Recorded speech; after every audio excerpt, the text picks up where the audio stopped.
رسول اللہ صلی اللہ علیہ وآلہ وسلم نے فرمایا، 2 عادتیں ایسی ہیں جنہیں جو بھی مسلمان پابندی اور پختگی سے اپنائے رہے گا وہ جنت میں جائے گا۔ دھیان سے سن لو، دونوں آسان ہیں مگر ان پر عمل کرنے والے تھوڑے ہیں۔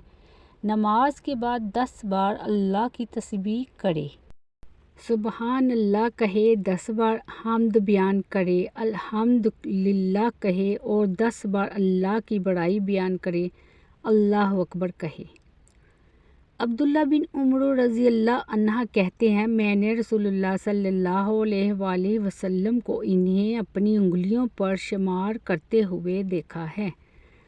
آپ صلی اللہ علیہ وآلہ وسلم نے فرمایا، یہ تو زبان سے گننے میں 150 ہیں، لیکن یہ 10 گنا بڑھ کر میزان میں 1500 ہو جائیں گے۔ یہ ایک خصلت و عادت ہوئی، اور دوسری خصلت و عادت یہ ہے کہ جب تم بستر پر سونے جاؤ تو 100 بار سبحان اللہ، اللہ اکبر اور الحمدللہ کہو۔ یہ زبان سے کہنے میں تو 100 ہیں لیکن میزان میں 1000 ہیں۔ اب بتاؤ کون ہے تم میں جو دن رات 2500 گنا کرتا ہو؟ لوگوں نے کہا، ہم اسے ہمیشہ اور پابندی کے ساتھ کیوں نہیں کر سکیں گے؟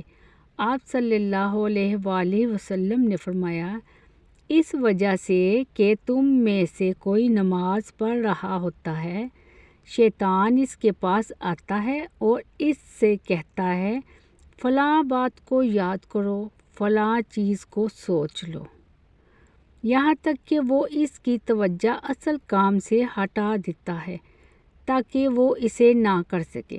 ایسے ہی آدمی اپنے بستر پر ہوتا ہے اور شیطان آ کر اسے تھپکیاں دے دے کر سلاتا رہتا ہے یہاں تک کہ وہ بغیر تسبیحات پڑھے سو جاتا ہے۔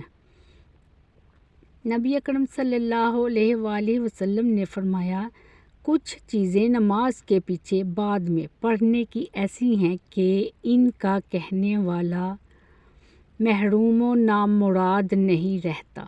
ہر نماز کے بعد 33 بار سبحان اللہ کہے، 33 بار الحمدللہ کہے اور 34 بار اللہ اکبر کہے۔